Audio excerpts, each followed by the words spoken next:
নমস্কার, প্রিয়তমার সংসারে আপনাদের সবাইকে স্বাগত। আজকে আমি বানাবো তাওয়া পমফ্লেট ফ্রাই। তো পমফ্লেট মাছটাকে প্রথমে ভালো করে পরিষ্কার করে ধুয়ে নিয়েছি। তারপর ছুরির সাহায্যে ওপর দিয়ে পমফ্লেট মাছটার ওপরে চিড়ে নিয়েছি। এবার ওপর থেকে দিয়ে দিলাম স্বাদ মতো লবণ, হলুদ গুঁড়ো, লঙ্কা গুঁড়ো আর 1 চামচ মতো লেবুর রস।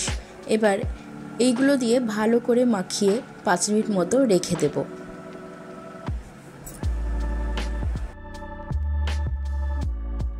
এবার আরেকটা ব্যাটার তৈরি করে নেব।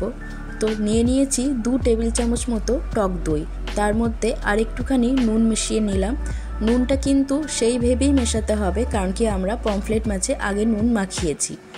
আর একটুখানি হলুদ গুঁড়ো, একটুখানি জিরে গুঁড়ো, একটুখানি ধনে গুঁড়ো আর একটুখানি রসুন বাটা আর একটুখানি আদা বাটা দিয়ে দেবো।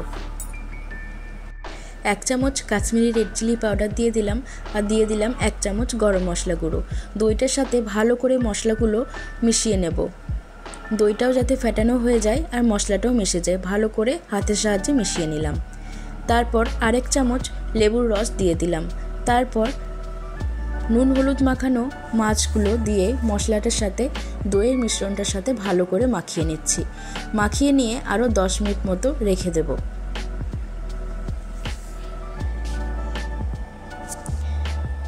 মাছের যে কাটা অংশগুলো আছে তার মধ্যে ভালো করে দইয়ের মিশ্রণটা মাখিয়ে নিতে হবে।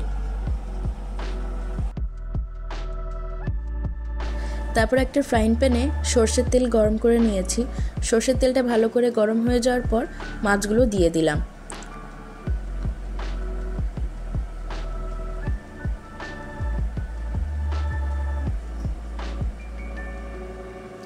এবার মিডিয়াম টু লো ফ্লেমে মাছগুলো এপিট ওপিট ভালো করে ভেজে নিতে হবে। দইয়ের যে মিশ্রণটা ছিল সেটাও ওপর থেকে দিয়ে দিচ্ছি।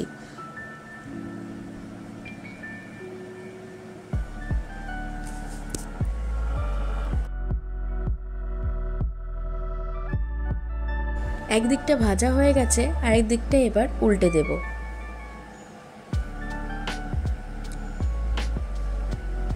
এবার এই রকম উল্টে পাল্টে ভালো করে ভেজে নেব। একটা গোল্ডেন কালার আসা পর্যন্ত ভালো করে মাছগুলোকে ভেজে নেব।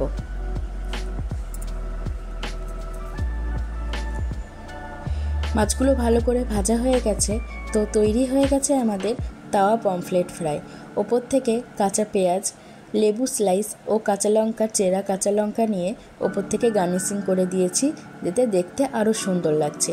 এটা আপনারা স্টার্টার হিসেবে সার্ভ করতে পারেন আপনাদের বাড়িতে কোনো অতিথি এলে। তো রেসিপিটি কেমন লাগলো অবশ্যই আমাকে জানাবেন।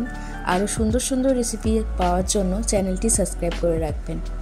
তো দেখা হচ্ছে পরের একটি ভিডিওতে। ধন্যবাদ।